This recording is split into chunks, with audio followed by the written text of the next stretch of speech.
Good morning, everybody. It is the 23rd of September, 9 a.m., getting ready for our regular commissioners meeting. If we could, I would invite Della Schroeder up to give the invocation and lead us in the pledge.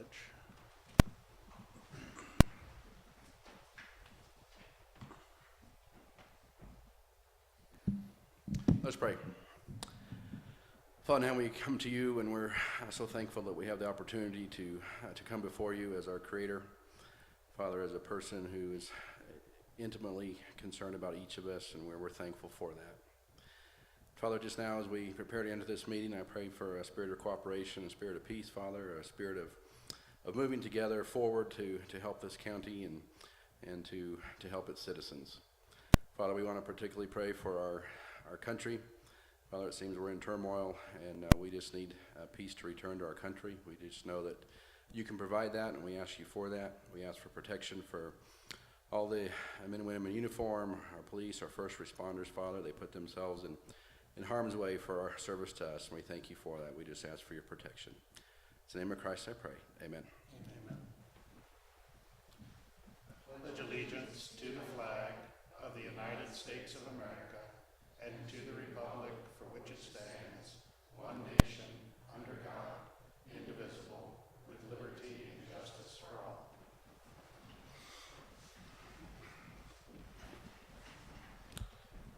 Again, good morning. I'd like to welcome those that are participating here today and those that may be watching online. I would note that we are aware that the video streaming from last week did not pick up the beginning of the meeting. Mostly discussion items did carry the substantial decisions made. Full audio recording of the meeting was posted. So apologize to anybody that was trying to watch the meeting last week. But we've checked, we're currently up and streaming. Also of note, we recognize the governor's indoor mask mandate is in effect. There's several caveats, one of which being those that are speaking publicly or speaking from broadcast. So many of the folks in this room will not be wearing masks. Anybody that may speak from the podium, if you're masked and feel that your speech would be clearer if you remove your mask, that's fine. The podium is about 10 feet away from our table. So with that, I'd call the meeting to order. It is 9:03. Amanda, could you call the roll, please? Present. Here. Here. Alrighty, our first item is approval of the agenda. I'd accept a motion. Mr. Chairman, I move that we approve the agenda as presented. Okay, we have a motion and a second. I'll second. A motion and a second to approve the agenda as presented. All in favor, please say aye. Aye.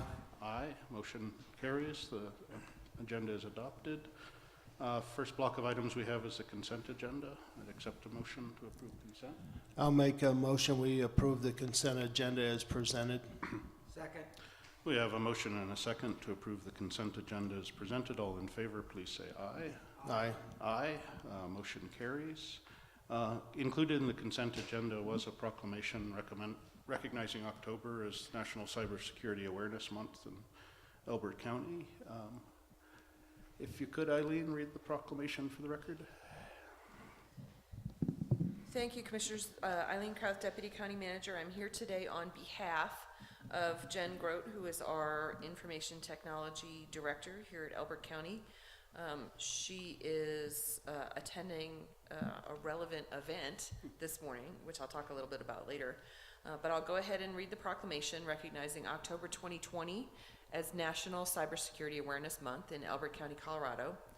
Whereas the Elbert County Board of County Commissioners recognizes that it has a vital role in identifying and responding to cybersecurity threats that may have significant impact to our individual and collective safety and privacy.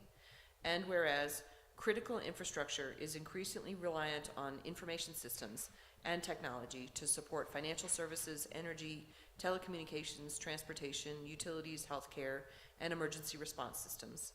And whereas cybersecurity education and awareness are crucial for everyone, including large corporations, small businesses, financial institutions, schools, government agencies, the home user, and anyone who connects to the internet.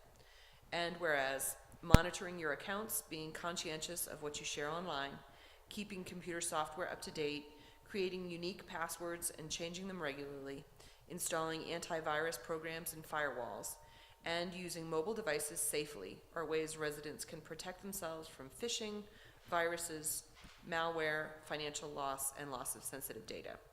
And whereas the Stop, Think, Connect campaign serves as the national cybersecurity public awareness campaign implemented through a coalition of private companies, nonprofits, government organizations, and academic institutions working together to increase the public's understanding of cyber threats and empowering Americans to be safer and more secure online. And whereas the National Institute of Standards and Cybersecurity Workforce Framework is a free resource to help organizations, both large, small, public, and private, to improve their cybersecurity practices through a practical approach to addressing the ever-evolving cybersecurity threats and challenges. And whereas maintaining the security of cyberspace is a shared responsibility in which each of us has a critical role to play, and awareness of computer security essentials will improve the security of Elbert County's information, infrastructure, and economy. Now, therefore, we, the Elbert County Board of County Commissioners, do hereby recognize October 2020 as National Cybersecurity Awareness Month in Elbert County, Colorado, and encourage residents to be aware of cybersecurity and take action to protect their vital information online. So, the background on this is relates to Elbert County's significant efforts over the last few years to improve, protect, and maintain the systems that protect Elbert County government systems from cyber threats. Of course, it's important not to discuss them in specific terms to protect their integrity, but we appreciate the support of the Board of County Commissioners in allocating the resources to implement the protections and the cooperation of county staff in complying with best practices relating to cybersecurity. We still see to compromise the county's systems, such as phishing and virus attacks, and we work hard to make sure that they're not successful. We encourage our county residents to visit the resources that are noted in the proclamation to protect their own security online. Jen noted in an email to me the other day that she is not here today to talk about cybersecurity because she is attending the National Cybersecurity Summit for 4 consecutive Wednesdays. It is a remote summit this year because of the pandemic, but she is attending that. It's hosted by CISA, the Cybersecurity and Infrastructure Security Agency. CISA is a U.S. government agency that works with stakeholders across the country to provide cybersecurity tools, incident response services, assessment capabilities, and to facilitate communication and support resources in the event of cyber attacks. Last week was the first session. The attendees included the director of the FBI, several Department of Homeland Security cybersecurity analysts, chief IT security leaders from major airlines, and the Department of Energy and the U.S. Secret Service.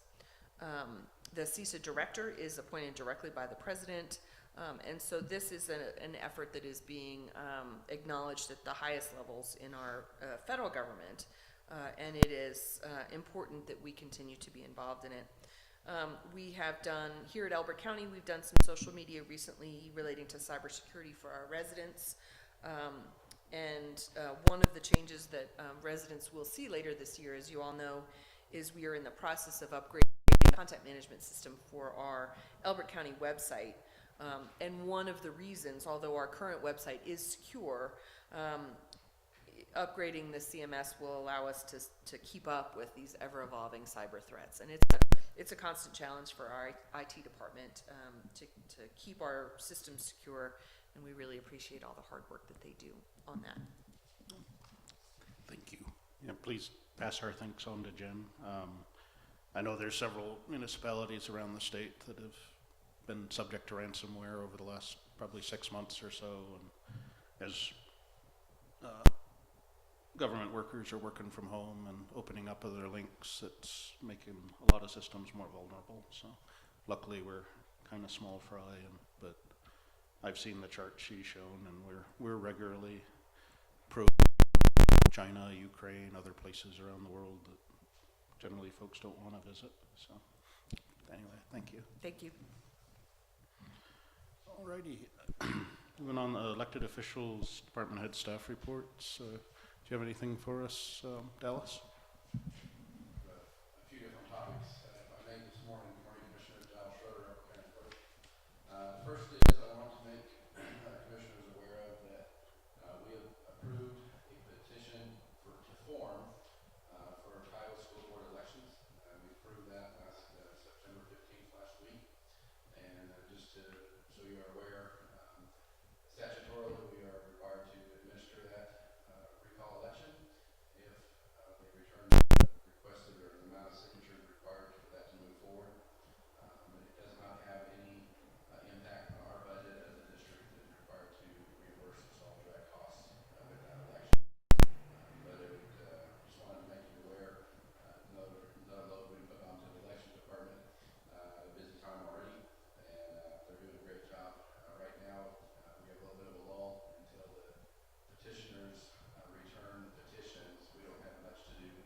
That's a 60-day window. They have until November 13th to return that. They can return it early, but that's the day when they'll start picking up other things. So Yeah, I was going to say, I'd hope they wait until after the 3rd. it would be nice if they did, Yeah. but they're welcome to turn it in Yeah. whenever they feel like hard signatures. Okay. And we can keep you up to date on that. But mainly just want to let you know it doesn't affect the county's bottom line as a district. Will be paying direct costs on that. Okay. The other thing I might talk about is our new Dropbox. We applied for a grant through the Secretary of State's office and were approved. And so we have a new Dropbox that has been installed at the firehouse on St. Hills Road. We've put out, it'll be on our voter instructions, and we're going to put out as much as we can. We'll have special flags made and everything for people traveling through St. Hills to know where that Dropbox is. Through part of our cooperation with the firehouse, the guys there installed it. I haven't been there yet, but I've seen the pictures and it looks terrific. And we're excited about having another option for people. It should relay some of the release some of the pressure that's on the town of Elizabeth box, because that box tends to get pretty full. And so we're hoping that will take some of the pressure off of that. We do want to thank Chief Stack and the fire department for all the work they've done. They've been good to work with, and it's been a good process of putting that forward. As far as the public announcement, our logic and accuracy test, which is when we do our public testing of the machines to verify their counting accurately, will take place on September 29th at 1 p.m. over at the Sept building. It is a public event. People are welcome to come. We generally don't get a lot of public to watch, but we do have representatives from both parties that are there to sign off, and then we seal up the different machines and everything until it's time for election. But that is a public event. Will be taking place next Tuesday. And on that note, in elections world, we have a Super Bowl every 4 years, and this is it. And so it's a big one for us. Elbert County now has surpassed 20,000 active voters. We'll be mailing out over 20,000 ballots every day. Amanda is working online registrations, and they're coming in fast and hard. And so they're doing a good job keeping up with that. But it'll be the biggest election that Elbert County's seen, and with our growth that's taking place in the county.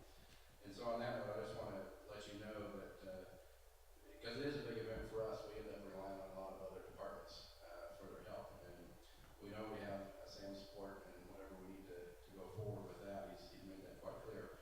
But particularly, I want to point out for IT, we've met with them yesterday. It's a little bit more of a strain for us IT-wise when we have a general election that happens every 2 years on even numbers, because we're required to have the remote sites. This year we'll be at the town of Elizabeth and also up at Spring Valley Golf Course on election day. And so it spreads our resources a little bit more thin, or a little bit more requiring, talking about security and that sort of thing. So we had a good conversation yesterday. IT's always supported us well for elections, and we appreciate that. Facilities and bonding, they made it quite clear that whatever they need to do to help us to make it a smooth process in the building, they're willing to help us, and we sure appreciate that. Sherry and her girls, her ladies have done the same thing. Said we'll do whatever we can to support you. We appreciate that. I've been in contact with the sheriff's office, talking about security, physical security, particularly at both service centers, and it's just good to have that cooperation and everybody's willingness to jump in and help us during our real busy time. questions or comments? I've got a little question. For the mail-in ballots, obviously there's election day, but how many days after that will those mail-in ballots, if they come late, will be counted? Okay, so there's a lot of stuff out in the newsweek here, right? That's the reason for my question, yeah. So in Colorado, we do not honor postmarks. It has to be received by a county clerk by 7 p.m. on election night. And the only exception, only two exceptions for that. One is our overseas and military voters that receive the UOCAVA ballot. If their ballot is postmarked before, within 8 days after the election, that will be counted. The other option is for people when the judges go through and do the signature verification process. If a ballot is rejected due to signature verification, we send a letter out to the individual. They have an opportunity to come in person or send a letter back with an ID stating that there was not their signature on that ballot. And if they say, well, I wrote my right arm and I had to sign it with my left arm, and that's why it looked all scribbly and wasn't my signature, then that's obvious something. Then we can go back and pull that ballot out. And so those would be the two exceptions, but ballots have to be received by 7 p.m. election night. With that, we've had some questions before why the numbers even continue to change after election night, because they tend to do that. Part of that is those instances, but also we hold back approximately 50 to 100 ballots at the end of the night on election night, because we know we're going to have some of those ballots that come in, and we know we're going to have some other ballots that come in from other county clerks where they've been turned into. And so we want to have a big enough pool when we run those after the end of the 8 days to be able to assure voter anonymity. And that's something that we're always cognizant of and working on, so that nobody knows how anybody voted. And to do that, we need to have a big enough pool of ballots at the end that when we run those through, there's no way to tie that back to an individual voter. Thank you. You had mentioned a couple of weeks ago, are you still planning to be closed for motor vehicle transactions on election day? Yes. Okay. Yes, we will be closed on election day. That's partly for our parking situation, Yeah. and partly our drive-through situation, where people are learning rapidly that we are in the. It's not live streaming. It's not live stream. We're getting some of the sound, Dallas, but not all of it. Okay. So. Well, I'll just hold both of them. And so what we intend to do is kind of reroute, and that was part of my conversation with what we'd had with facilities and also Road and Bridge, and helping us. We're going to get some cones to reroute people through the drive-through, so we still have enough parking while the vote center is open the 2 weeks prior to the election, so we have plenty of opportunity for people to come and vote. And just everybody's been real supportive, but that's where we're at with that.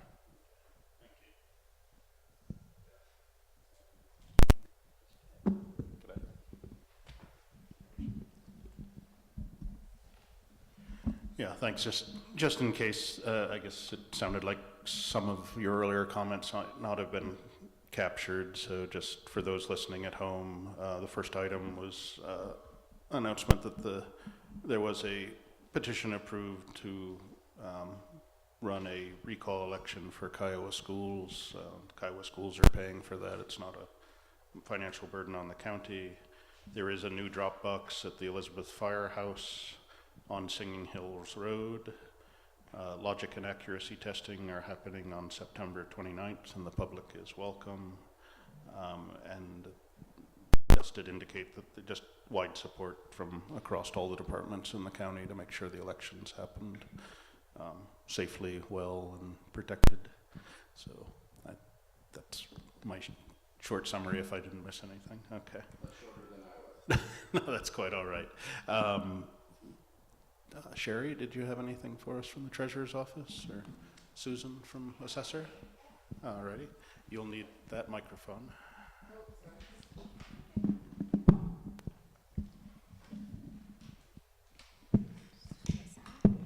Slide in. Good morning, Commissioners. Susan, Elbert County Assessor.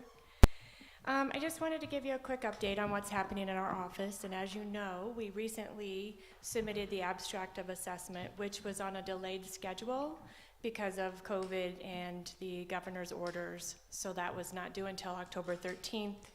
You recently signed the abstract of assessment to the Division of Property Taxation, and certifications were recently completed for all taxing authorities verifying their assessed values.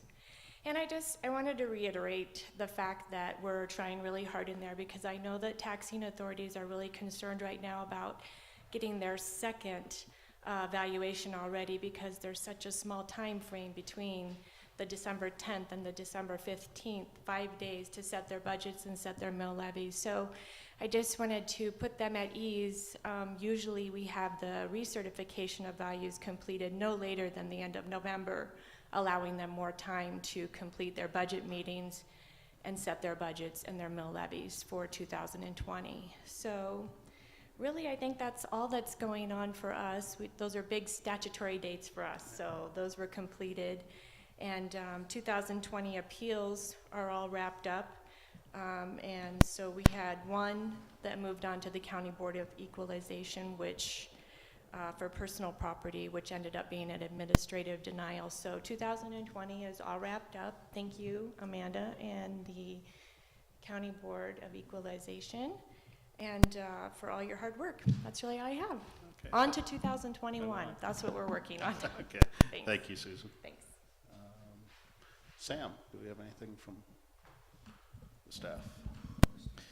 Commissioner Sam Albrecht, County Manager. I've got a couple things. One, there's been some question on when we're going to do the Excel and decel lanes on Independence. Craft has, the developer has reached out to us for a final on what that's going to look like and when that might occur. So we'll have more updates at the next meeting for people, but that is in process, and he is committed to doing those Excel and decel lanes. So that should be in process.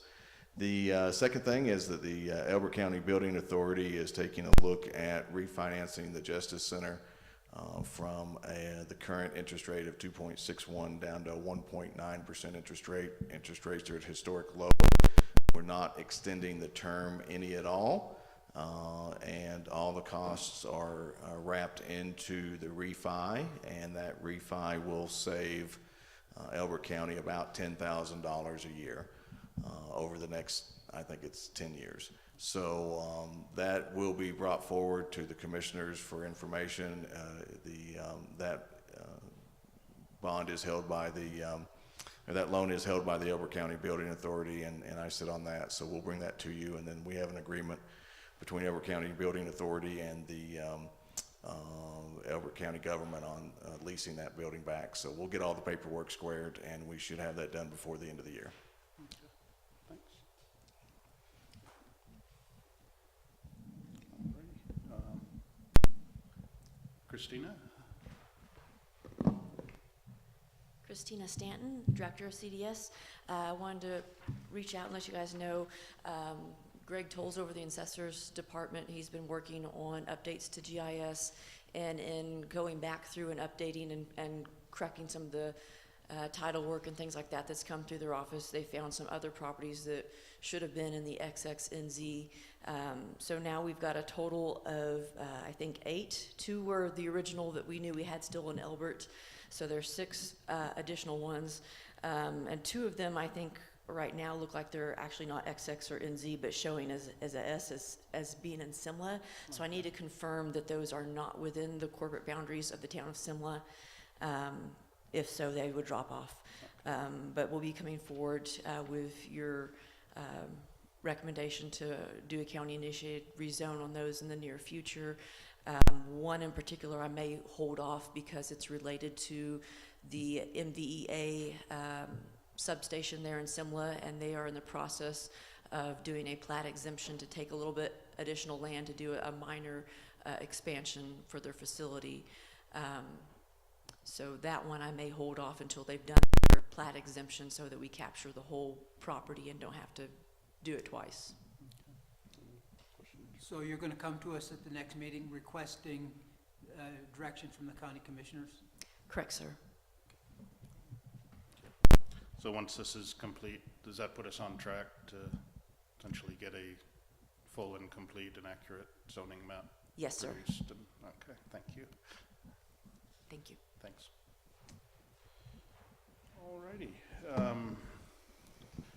At this point, we'll move on to citizen public comment. This is a time for folks to bring up issues that aren't on the agenda for today that might be considered for future sessions. Actually, do we have anybody in the room that wanted to make public comment? Okay, seeing none, we've had one individual that requested that we call her to provide her own comments, and then we received one letter that I'll cover after the call in. So just not sure if there's usually a bit of a delay on this, so I'm stretching a little bit just to make sure this goes out. But I'll be calling Miss Susan Schick of 4122 Down West Ride of Elizabeth. So Susan, I hope you're watching and I'll be calling now. So.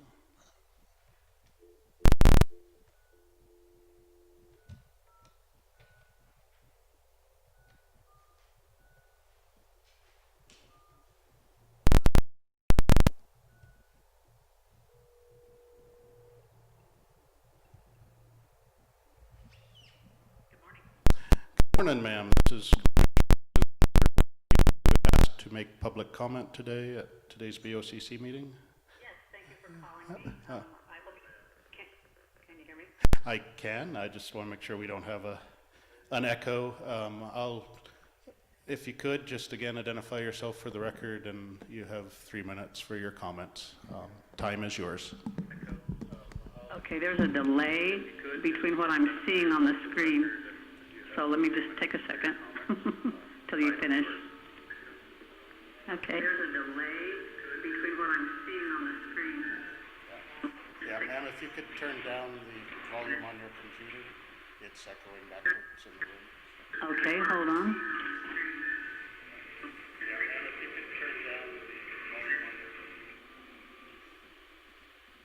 Is that better? That is much better, yeah. Oh, sorry. No, that's quite all right. The time is yours. You have your 3 minutes, ma'am. Thank you. My topic this morning is OML compliance, and I appreciate that you've already addressed what happened on the September 9th meeting. Following that meeting, I notified all 3 commissioners, the clerk and the county manager, regarding the fact that the public was unable to access the meeting online. We had no sound and no visual. I stated my concerns that decisions made in a closed meeting could be legally challenged, and suggested that the remedy would be to redo the meeting. I conveyed my concern that the 2020 supplemental budget appropriation, adding the $2.2 million in Federal CARES Act funding, which is subject to state and federal audits, should not be put in potential jeopardy by appropriating the funds in a closed meeting. Initially, no one responded. On Monday of this week, I emailed all 3 commissioners again suggesting that the action items from that meeting be renoticed as part of today's meeting's action items. Commissioner Richardson was the only person to respond, stating that no one was barred from attending the meeting. I thanked him for replying to my email, reiterating my concern that it was not, in my opinion, an open meeting as defined in the state OML, the open meetings laws, and asked the other 2 commissioners to please respond to my concerns. I have received no reply from either Commissioner Thayer or Commissioner Pettit. I am disappointed, to say the least. So I think what we have here is just really a disagreement on whether or not that would constitute an open meeting as it was conducted on the 9th. So all of that is the basis for my comments this morning regarding the county's practices regarding meeting announcements. In summary, they are confusing. And what I'd like to do is suggest some changes that maybe you could make to your agendas and to your front page of the home page on the county website. If I go searching on the county website for meeting announcements, I find a prominent box on the very front of the county home page that says that the offices are closed to walk-ins, which to me is a big, like, flashing red light that basically you're closed. And if you click on that little icon, it says that beginning on July 27th, Elbert County will temporarily limit access to county offices, except the sheriff's office facilities, by walk-in visitors. Most services will be available by other means and by appointment. So that catches my eye right off the bat, that the offices are closed. And if I'm looking for the upcoming meetings, I scroll down the page and I find the monthly calendar with an announcement for a BoCC meeting. And when I click on that, this information pops up as, for example, today's meeting, but there's no time associated with when the meeting starts. And it says that the BoCC meeting is located in the BoCC conference room at 215 Comanche Street, and then the next statement is the meeting will include land use. Land use will start at 1 o'clock, but it doesn't, I mean, I've come to enough meetings, I know you're now doing them at the Ag Building, but someone new to your site doesn't know that and doesn't see that. Okay, ma'am, I think Yeah. we have the bulk of the comments. If I may, I'm going to click off and we may have some response. So thank you Okay. for calling in today.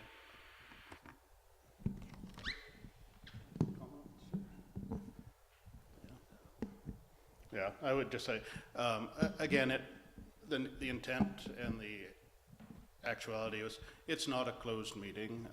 I do recognize there may be some confusion, and we'll talk with staff about how to clarify, make sure it's extremely clear how to participate in meetings. But we did have members of the public present in the room as well last week. And though the streaming didn't capture the entire meeting, the specific concern expressed on the public hearing for the supplemental appropriation was captured on live stream, and the action item prior to that as well. So I really, in discussion with staff, I don't think we've violated open meetings laws, and the spirit of our meetings has always been to provide more and better access. Certainly COVID has interrupted some of that, but I do appreciate the comments, and we'll take a look at the website and the notification language just to make sure it is clear to folks that want to participate. So, okay. Alrighty, moving on, we did receive one comment via email, and this is from Mr. Robert Hummel. I don't have his address on this, but we can find that. And he represents the Food Bank of Kiowa.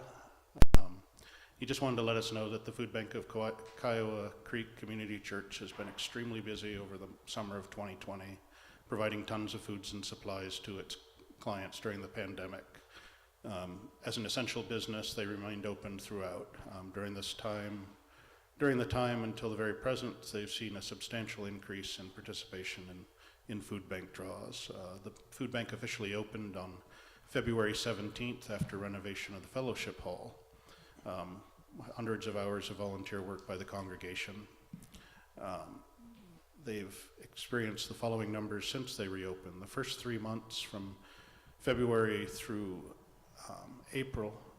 May, 138 visits with 252 household members. From May to the present, 416 visits with 1,007 household members. So they've served over 1,200 household members through 554 visits. Food Bank has spent approximately $29,000 for operations, $15,400 for food, for new equipment, and $1,600 for utilities and miscellaneous, $15,400 for food, $12,000 for equipment, $1,600 for utilities, and they operate with volunteers only. They've helped combat food insecurity in the eastern part of the county by hosting pop-up pantries or distance food banks. First endeavor was May 30th at the Agate High School, where they distributed 1,500 pounds of food and served approximately 25 families. Folks were very happy to see that they hadn't been forgotten about out there. Their second one was at the Simla thrift store on July 11th, and they served 48 families and distributed over 3,500 pounds of food that day. Their food bank has helped out the 2020 fair by providing 40 food and produce boxes for seniors and veterans during the drive-through brunch in conjunction with the Fair Board. local 4-H kids, the sheriff's office, and ECHO.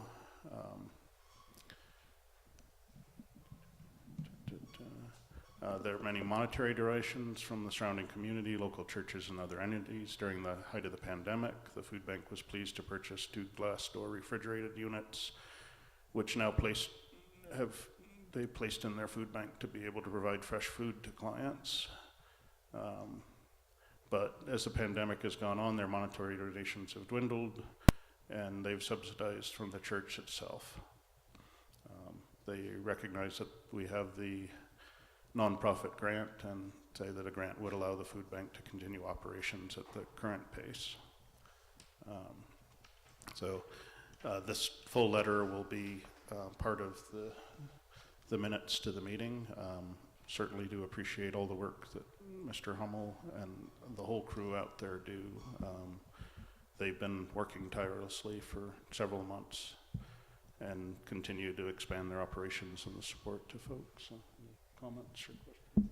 Oh, I guess not questions. I'm just going to make a comment, is that this virus has affected our community just like all communities around. And I'm ever thankful that we have situations like the Hummels here and the Kiowa Food Bank. And there's other food banks that are out there too. And I'm sure when Sam talks about the CARES Act and things like that, he'll mention how the nonprofits might be able to have access to some of that money. No, I know the Kyle Food Bank, they've been working hard to provide services and stuff, but I know the other nonprofits in the county like ECHO and things like that have, been trying to help the community as much as they can, and talking to some of them, I know their donations and that are down. So, we need to think about the people that need help at this time. Thank you. Alrighty. Well, thanks. That ends the public comment portion of the meeting. Actually, Eileen, if you could turn that mic off, we're starting to pick up a little feedback from it again. But with that, we'll move on to discussion items. The first item we have is a discussion on noxious weed management. Oh, actually, sorry. My timing is poor. Sorry, Willie. No, this is a topic that we actually dove into early in the year, pre-COVID, had some energy behind it. I know there is a group of citizens that have been working with Willie to reinstitute and relook at bylaws, et cetera. And we rolled into COVID, then we rolled into COVID and fair, and coming out the other side, here we are today. So if you could just kind of give us a little background of where we were. Yeah, so I'll give you a quick review, kind of why I've become the weed guy in Elbert County, and then we'll talk about what we've done up to this point, and then hopefully what the next steps are.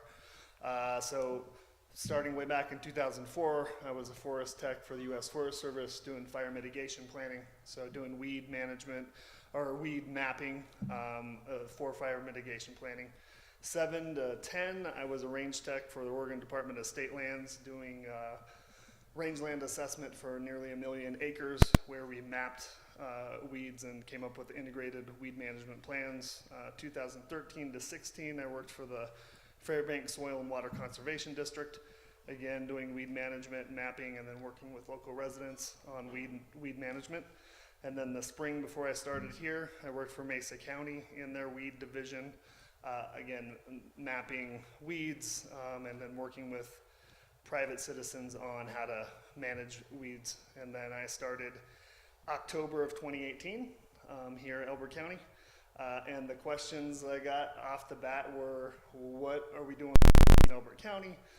What are the weeds in Elbert County? And then what is the county doing specifically? So really meeting with you guys just to talk about what was happening and how I could help.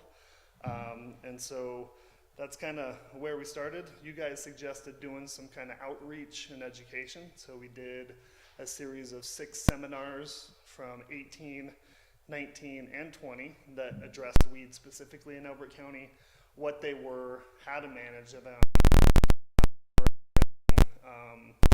in income and fire.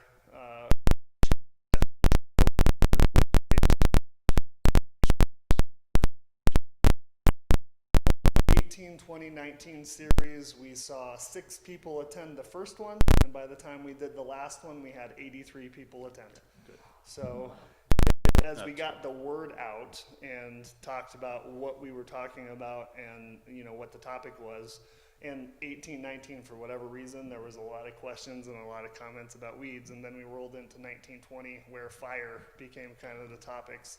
And weeds kind of took a back step. So as we had the 2019-2020 series, we saw maybe 20 to 30 people that came to the meetings, but still interest obviously. And so then that last series of meetings, I put the word out that we were looking for some people to get together, try to talk about a weed plan, try to formulate a weed board if possible. So we had a very small contingent of about 5 people get together over a series of months to review the weed plan that you guys received, or the BoCC received in 2001, I think. So we basically took that old plan, they revised it based on some of the current issues. We had one landowner that owns over 40 acres and the rest are kind of small acreage landowners or plots of land versus any kind of acreage, but came up with some good ideas for the weed plan. We reviewed that actually with Commissioner Richardson and then talked about creating some bylaws. So we've done both. There's a current weed plan that has come up with that you guys have hopefully looked at and reviewed. And then we have a series of bylaws that we have come up with. So, we've gone through the steps of let's do some outreach and education, which we've done. Let's come up with a weed plan. Let's talk about a weed board. Let's create the bylaws. We've done all of those. So now the next step is, can we get the bylaws approved? Look at those and see that they kind of meet the criteria that we're looking for in Elbert County. Can we get a weed board? And the kind of hang up with that is in the state weed laws and in our bylaws, it states that the majority of the board should be landowners of over 40 acres. You wouldn't think that would be too difficult to get here in Elbert County, but there's a lot of people that have comments and concerns about weeds, but again, not a lot of people wanting to get involved with the action of it. So I think step 1, step 2 from moving forward now is let's get those bylaws approved and make sure that they are acceptable. Let's review the weed plan and make sure that they're good for you guys, and then try to get enough people interested to form the weed board, which then you guys would be approving. So that is where we're at. Yeah. Thank you for bringing us up to date. I know, I've I got- was go going to ahead. say, just in a review of it, I do like the differences and the changes that are made from the 2001 plan. It's very heavily education versus control or regulation, Right. and I think that's the better way to go. I mean, we certainly, as you pointed out, we got a lot of folks on small acreage, grazing horses, llamas, alpacas, that weeds can destroy that small pasture quickly, and certainly Right. our cattle industry that relies on large dryland pasture. So I think we're still, even with growth, we're still outnumbered by cows here in the county. So. Sure. But I truly appreciate all the work that's been continuing to bubble along in the background. I think probably what we'll need is probably to schedule a workshop to go through the plan and the bylaws versus, Sure. I think that'll take a little more time than we'd want in a discussion piece at a meeting. But Okay. we'll work on scheduling that. But Grant, I'm sorry. Yeah, I got just kind of I remember when this weed plan was, and I knew the commissioners at the time, there was kind of a groundswell of different people that talked the commissioners out of approving the plan because of everybody knows that if you get that stuff in the air, it's going to cause toads to die. The whole point that I'm trying to make is, are you getting any of that negative feedback that some people seem to raise in terms of having a universal plan? I feel like it's been the opposite. Oh, good. Having a plan so that people know what they should be doing. They know what the weeds are in Elbert County that are an issue. I think the biggest comment I get is that you have large acreage landowners that are bordered by small acreage landowners, and there is a huge difference in knowledge in those two bases of people. So, you have a landowner who's got small acreage landowners that aren't doing anything, or they're grazing their, pasture down to nothing, and then they're having a weed issue. That weed issue then becomes the problem of the adjacent landowners. So really, the comment has been, how do we get something in place so that we can work together, or that we can have some kind of ability to say, look, I'm doing my part in managing the weeds on my land. You've got to do the same thing so that we can work together and make sure this isn't a problem. So I haven't had any pushback. Yeah, as I recall, and this is, at my age, I don't remember things very clearly, so, but I remember most of the comments back then related to chemistry, chemicals. Like chemical usage? Yeah. Again, I know that of course it's an issue, and people are gonna concern issues about, as the county, we do spray some of the right-of-ways, and you have some people that are complaining that you're killing their plants, or that we're affecting their property as we spray those right-of-ways. I think the folk that we have that are doing some of that right now will have conversations with the landowners, and they've been able to point at, look, this is what we've taken care of. There's your land, and there hasn't been an impact on what the chemical usage have been. So again, I think that boils down to education and conversation. So, it's not the end all be all, and we shouldn't be spraying everything to handle it because it's not effective. So, that comes down to what works and what does not. My final comment is keep up the good work. Thank you. I appreciate it. I know Amanda would like you to state your name and your position so the people that are listening that don't know you would understand where you're coming from. Sure, I meant to do that at the beginning and forgot. So my name is William Wilkins, and I'm the Elbert County Extension Agent, and I'm in charge of natural resources management, doing education and outreach for small acreage management, and then I also have a 4-H component, and I work with our master gardeners, so a little bit of everything.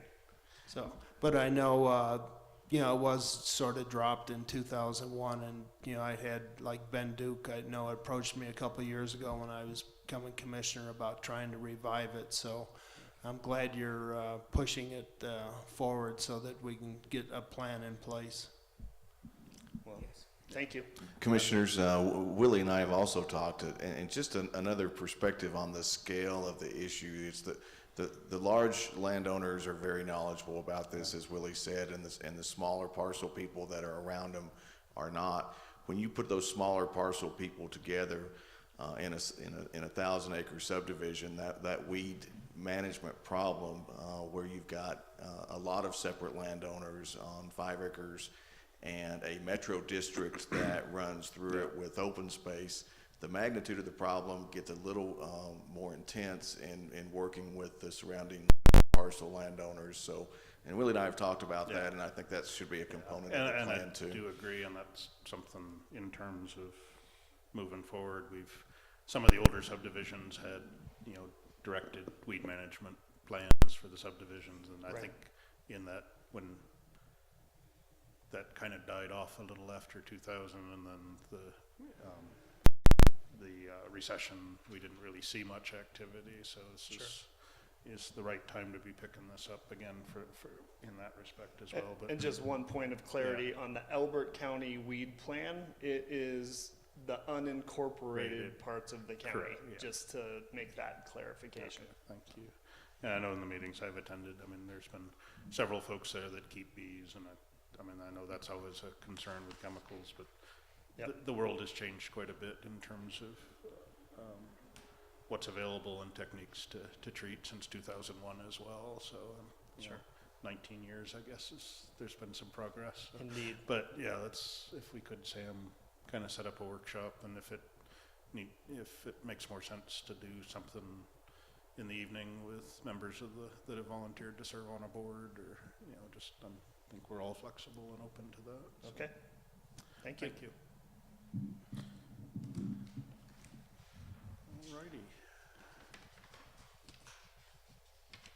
Alrighty. Next item we had was the CARES Act proposed projects and update.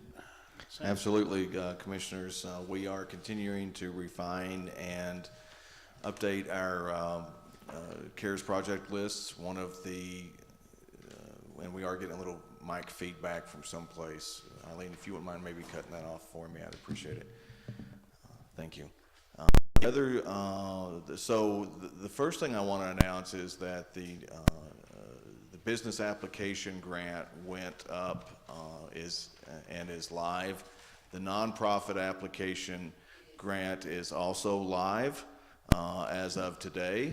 So we are up and running with that. So grant, commissioners, if you guys get calls on nonprofit grants, or if any of the staff does, please send them to Eileen and myself, and we'll point them to that. It is on the website. It is under the COVID-19 application, COVID-19 page, where there's a banner at the top of the website that will get you there. And then the first two items in that are the business application grant and the nonprofit application grant. So those are up. The other thing I want to mention is there is a typo in the list of projects. The amount that we have reserved for nonprofits is $150,000, and it is not. It came across as $50,000. Typo on my part on that one. So $600,000 is going to go to for-profits, and $150,000 for nonprofits such as food banks, ECHO, and some other organizations that we all know around the county that are helping those that have been severely impacted by the COVID-19 pandemic.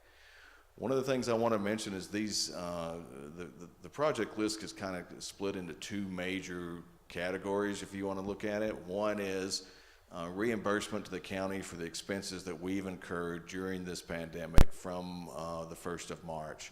So that includes things like some personal protective equipment, some of the extra cost to have people work from home, some of those reimbursable expenses under the CARES Act because of the emergency. The other big category there is to pay for improvements to the county systems to allow more public interface and more public access and more customer service in ways that protect not only our staff but the community at large too. So some of those things we are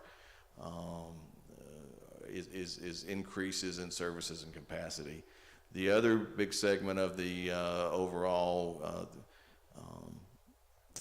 CARES Act funding project list is the Protect Your Neighbor type of stuff, the business grants, the nonprofit grants, emergency PPE supplies for any organization, first responders, nursing homes, those that may need it through the rest of the year. And so we're building up those supplies as we go. So those are the three main thrusts of this. There are a lot of projects that are in process now. What I'd like to do is, rather than go through the complete list, is just mention a few of those, and then in maybe 2 weeks give you a kind of an update on the status of where we are on some of these specific projects. As I mentioned, the business grant application is up and the nonprofit app is up. I think that's a great way to help the community. We have started building up our supply of PPE for, we're targeting a 1-year supply of PPE.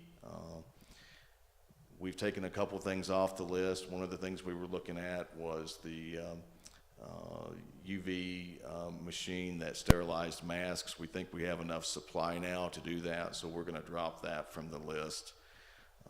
We are also, one of the key ones also is protecting vulnerable populations. We identified a need in the detention center that we were not getting enough fresh air supply in there, and so we are undertaking a project to provide not only fresh air controls but also for that air that is still being recycled in there, UV light sterilization on those, not only the detentions, but also Justice Center and the courts and the Sheriff's Office. So that's a major project that's underway and has been started. Some other things we are, I think, Susan, we're very close, if we haven't already, launched the Comper software to allow people to look at the software, the values online also.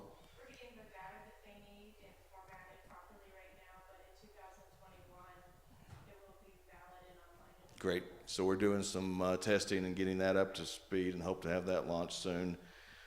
Tower improvements on our communications ability between Douglas County 911 and all of our first responders to provide more information.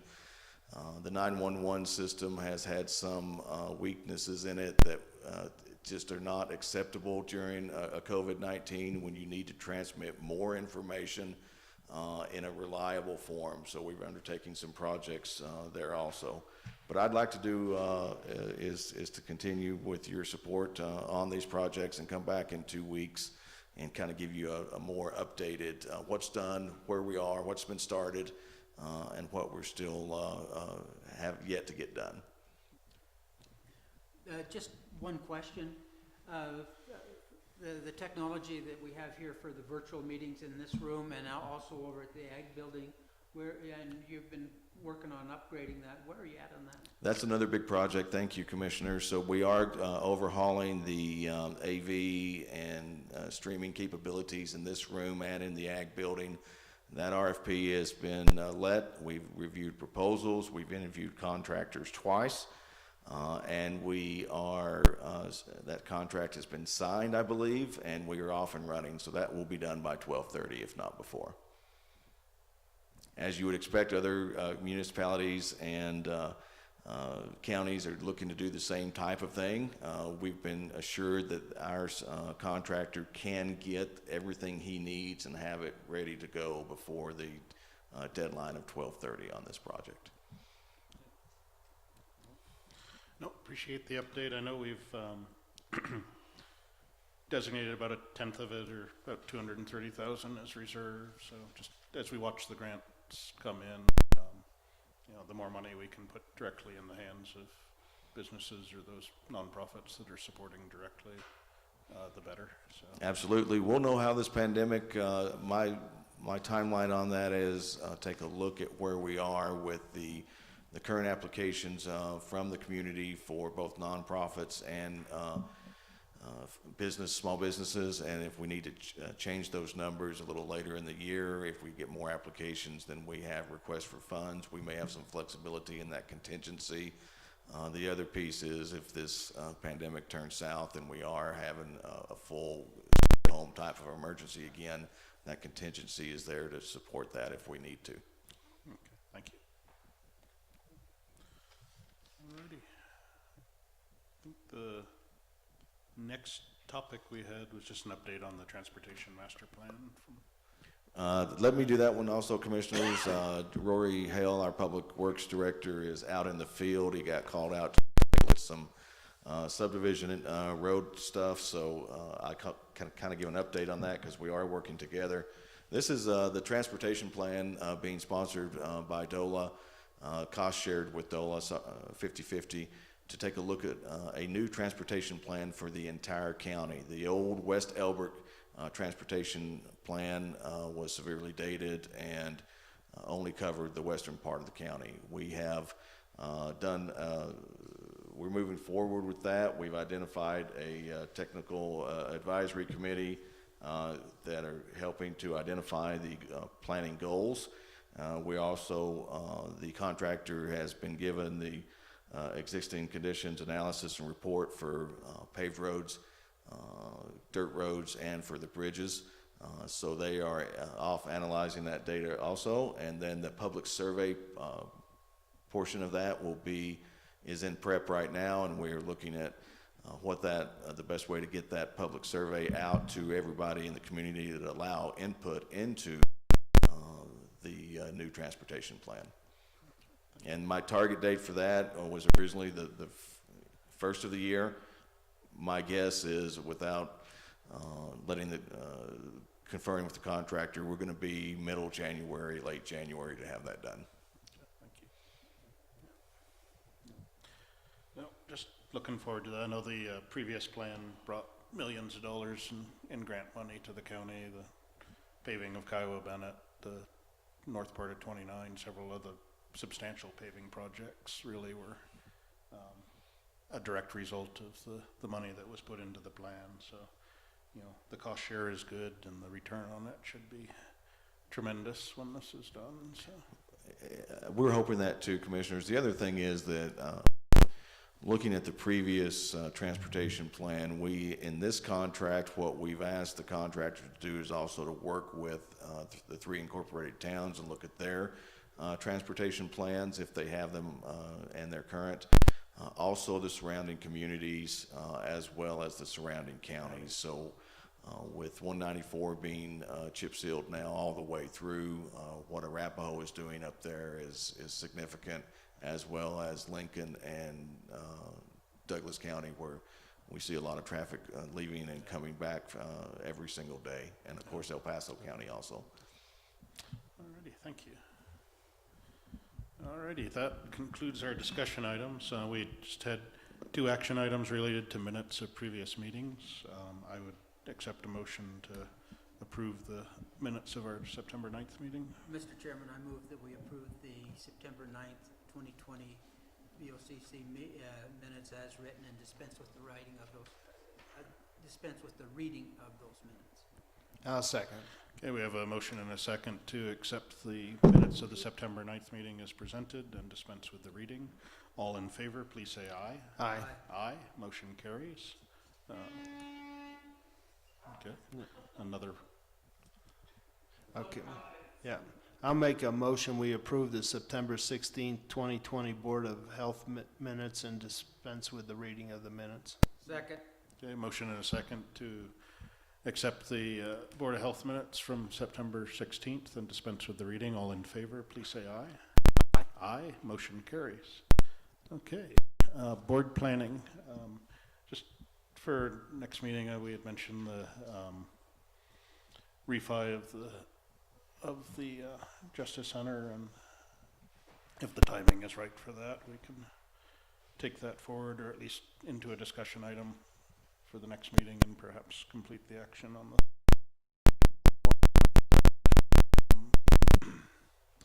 and if we could just tee up a discussion of potential impacts of state ballot measures, just to determine if we want to take a position on any of those. Pretty substantial. The blue books came in the mailbox yesterday. They're pretty thick. So do you have anything else? No, that ballot kind of discussion, I'd like to hear that, because there's a lot of stuff that we have to make decisions on. Okay. Yeah, and then the other, just with some discussion and action on board appointments for a weed control board. See if we can get things kind of in shape to kick off the new year with that in place. I think our next meeting is prior to delivery of the draft budget, so I guess the meeting after that will be accepting or acknowledging that receipt. I know you've given us a little feedback. I know we're in a little closer to balance than we were at this time last year, so that's always an exercise in pushing and pulling as we get towards a final draft budget. I think with that, that gets us going anyway. We do have land use. Commissioners, I also add that CARES Act land Yes, project please. update Yeah, for next meeting also. Alrighty. We do have land use this afternoon. We've got a request for an exemption from impact fees and to consider an application to rezone a property from Ag 2 to Ag Residential. That meeting will be held at the fairgrounds starting at 1 p.m. So I would say we are in recess until that time and in that location. Thank you.